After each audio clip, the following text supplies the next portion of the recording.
The mode of production of material life conditions the general process of social, political, and intellectual life. It is not the consciousness of men that determine their existence, but the social existence that determines their consciousness. What Marx is trying to say is that the base of society, which are the means of production, the economy, give rise to the superstructure, which is the state, law, government, family, social rituals, religion, culture, and education. It gives rise to the norms and the everyday consciousness of our society. Anyways, history is made as a result of the struggle between the different social classes rooted in the underlying base. The base is composed of the economic forces that produce everything. So basically, our mode of production, we live in a capitalist society. Since we live in this mode of production, capitalism pretty much determines all the socio-political, legal structures that form society. Everything is based off of that particular mode of production, capitalism. So Marx is going to argue later in the Communist Manifesto that if we change the mode of production, then we can change society for the better. So Marx famously predicted the breakdown of capitalism and the establishment of a communist society which class-based human conflict would be overcome. The means of production would be held in the common ownership and used for the common good. Marx thought social progress is determined by the progress in the material productive forces a society has at its disposal, such as technology, labor, capital, goods, etc. Focusing on society rather than the individual. Like, he focuses on the society rather than the individual.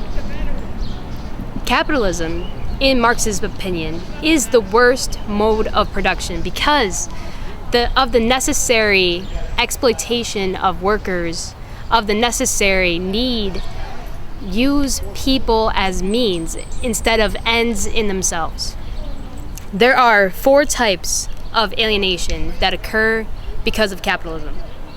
Capitalism produces very different forms of alienation. The first form of alienation is the labor, or I am alienated from the product that I make. Typically, I work for a company and I do not get to decide what product I get to make. I am told what product I need to make. And since I don't get to decide what product I do make, I am alienated from the product because I don't want to create the product, but I am forced to create the product. Okay, the second form of alienation is the worker from working. Since I do not get to choose what product I get to make, working on this product that I don't want to work on gives me little satisfaction. It gives me little psychological satisfaction. We don't get anything from producing these products that we don't want to make, so we are alienated from the actual work, from doing the work, from making the product. So from just working, we're alienated from that. The third form of alienation is from myself. Since I am working on this product that I don't want to make, that I don't have any input into it, I need to alienate my own self from my own self to get through it. So Marx calls it alienation from my own species essence.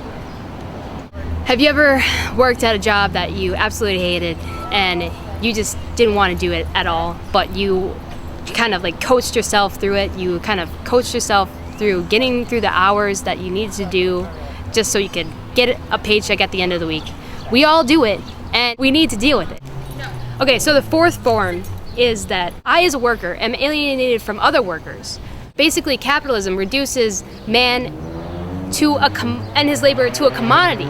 Basically, this means since I need to work to produce money, I am competitive with other people who also need to work to produce money, to get money, to buy food, to buy clothing, to make rent. So everyone is competitive against each other, and since we are all competitive against each other, we're alienated from each other.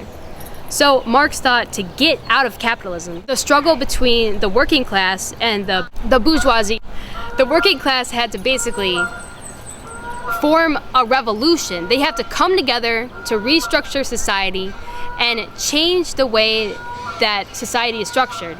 We do that by coming together and forcing the bourgeoisie to give up all the land and all of this tons of capital that they have acquired. Think about Occupy Wall Street. 99% basically stood up against the 1% and demanded justice. They demanded equality. So that in itself is a form of coming together, trying to form a revolution, trying to bring consciousness to the rest of the world that this inequality is not just.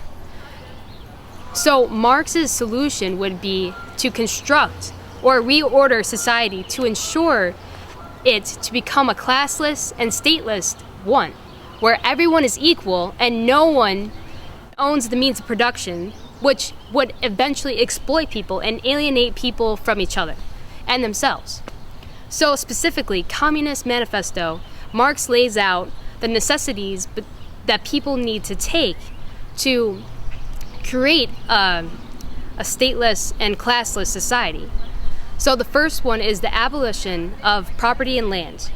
Ownership and the application of all rents of land to public purposes. 2. A heavy, progressive, or graduated income tax. 3. Abolition of all rights of inheritance. 4. Confiscation of the property of all immigrants and rebels. 5. Centralization of credit in the hands of the state by the means of a national bank with state capital and an exclusive monopoly. 6. Centralization of the means of communications and transportation in the hands of the state. 7. Extension of factories and instruments of production owned by the state, the bringing into cultivation of wastelands, and the improvement of the soil generally in accordance with a common plan. 8. Equal liability of all to labor. Establishment of industrial armies, especially for agriculture. 9. Combination of agriculture with manufacturing industries. Gradual abolition of the distinction between town and country by a more equitable distribution of population over the country. 10. Free education for all children in public schools. Abolition of children's factory labor in its present form. Combination of education with industrial production. I hope you guys are getting great answers. We unlock all the answers and we bring you more wisdom in less time. Check us out.